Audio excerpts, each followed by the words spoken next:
Hello friends, welcome back to the my new video guys and my YouTube channel. Today friends, we are going to talk about how can we disconnect earbud to our Tecno phone. Guys, you have connected guys any earbud and guys any Bluetooth device and guys you want to disconnect. So when how can we disconnect today? I will show you in this video guys. So we will talk about guys how to disconnect earbud to our Tecno phone. We will talk about it.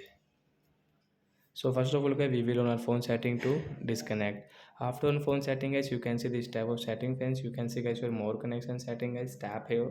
Friends, you can see phone Bluetooth setting guys, tap here. Friends, you can see guys we have connected this ptron TWS company earbud guys. We want to disconnect guys, right side setting option guys, tap here guys. You can see your phone Bluetooth disconnect setting guys, tap here to disconnect. Then it will disconnect to your phone guys. If you use guys, you want to use again guys, you will have to only click, it will connect automatic. So we will off it. So like that guys, you can disconnect your earbud to your Tecno phone. So that's it guys, thanks for watching the video guys. We will meet a next video. Bye friends. Before going, please go and like the video, subscribe the channel.